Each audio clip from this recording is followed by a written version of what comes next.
the baby tender story.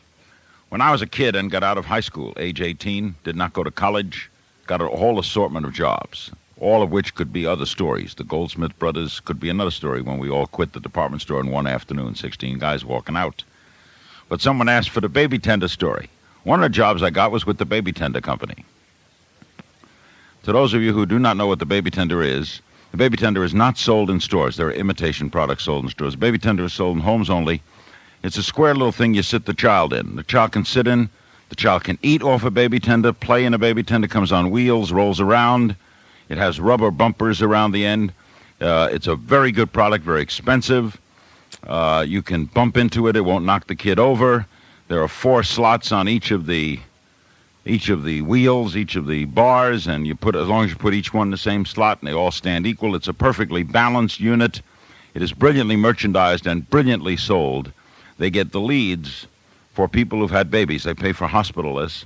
And then they have people who call up and say, how would you like the baby tender demonstrated in your home? And there is a phone sales crew and then a sales crew who goes out to close.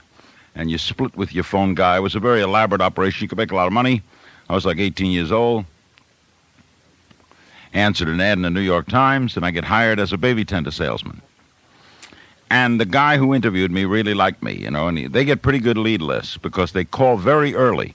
Most mothers will not put their baby in any unit like this until at least 8 months old. But the baby tender, you could put the baby in age 2 months because it was perfectly balanced and it was an incredible unit, steel and all that kind of thing. The guy liked me in the interview. He says, I'm going to send you out this week. You went out with a registered salesman for a week and watched him sell it, and then you would sell and he would watch you, and then you'd be on your own. And they sent me with Crazy Krause, the number 1 baby tender salesman in the world. The story about Crazy Krause was, if he got in the door, he sold. And let me tell you, Crazy Krause was incredible. They had a demonstration that was it had to sell. Because you demonstrated every part. You assemble the thing as you demonstrated it. You always had the mother and father sitting there with the baby. And the grand finale was you put the baby in the baby tender. Yeah, and you don't care how old they are. 1 month, put the baby in the baby tender. And you show how perfectly balanced it is. You hook up the wheels into the slots. And then whoever you are, you stand up on one of the edges of this rolling unit. And it never tips over. Perfectly balanced. Like Crazy Krause was 240 pounds. And it was incredible because all he would do is stand up on the edge of one of the 4 edges, not tip over, sold. And this was like a $190 unit. I don't know how much it is now. The rule of the company was you had to go through the whole demonstration. Crazy Krause was an incredible salesman. If you think in your life you have seen good salesmen, you have not seen Crazy Krause. For example, we go to one door. Remember, I'm just the trainee. He knocks on the door in the Bronx. Lady opens the door and says, I changed my mind. I don't want the baby tender. And Crazy Krause says, lady, any person not interested in the health of her child, I never want to talk to. Never call our company, never come near me again. And he turned around, he grabbed me by the elbow, he says, just walk. This lady followed us down the stairs. He made her follow us 2 blocks on a street in the Bronx, begging him to please talk to her. What do you mean I'm not interested in the safety of my child? Crazy Krause, keep walking, keep walking, keep walking. We turned around, sold the whole unit. With the extras. We had extras, little pictures of teddy bears you can put in a slate. Anyway, I went with Crazy Krause on 27 calls. He made 27 sales. He's working on 20% commission. Crazy Krause is going to retire in the Aleutian Islands. Now, Monday, it's my turn to go, and Crazy Krause goes like he's pretending to be my trainee, but he's watching me sell. First couple we go to, an Italian couple in the Bronx. I knock on the door. We have an appointment to demonstrate the baby tender. Please come right in. Man, a woman, little kid asleep in the other room in the crib. I'm going through the demonstration, and I am super.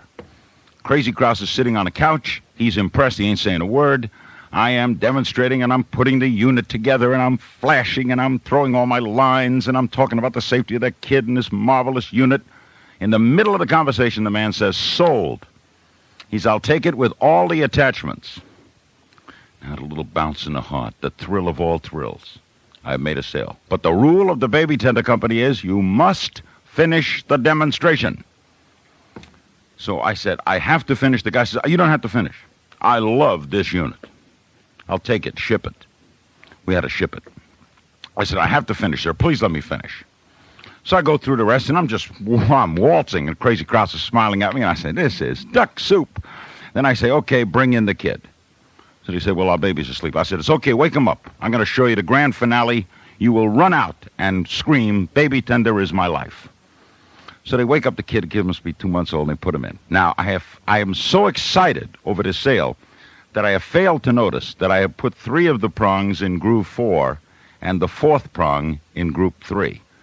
In other words, if you put them in one hole, you're supposed to put the same numbered hole all the way around so the legs are balanced. So what I have is 3 legs in prong number 4 and 1 leg in prong number 3. Therefore, I do not have a balanced baby tender. But I do not know this. Neither does Crazy Krause. Neither does the couple, and neither does the kid. So I said, place the kid in the baby tender. We placed the kid in the baby tender. Little kid, what does he know, 2 months old? And I said, now, folks, for the final demonstration to show you the perfect balance of the baby tender, I'm going to stand on one of the edges. The father says, thank God. Hey, you don't have to do that. We love to. Trust me, sir. Watch this. I put 1 foot on the couch and 1 foot on that tender, and wacko, I went down. The kid flew out of baby. Luckily, he landed right on the bed. But all I see is the tender flying up in the air, the kid flying through the air. He landed on the bed. The father, you ever see an enraged Italian? This guy was ticked. I didn't know what to do. I'm falling on the floor. The mother's screaming, chasing the child. Crazy Krause is getting up trying to save this. And I could think of the only thing I can think of to do, and I ran down the stairs. I just ran out of the house. Now, the father's chasing me to the subway station. We're in the Bronx. He's about a block behind me. And I'm running like a maniac. I'm running. He's chasing me. And I get up to the train station, hop through, and I got into the train before the doors closed. Now, it's 2 days later, and I called the baby tender company. Hello? You remember me? Oh, you. Then they told me the kid landed on the bed. The kid was okay. And that, no, I didn't have any money coming to me. And yes, Crazy Krause sold them.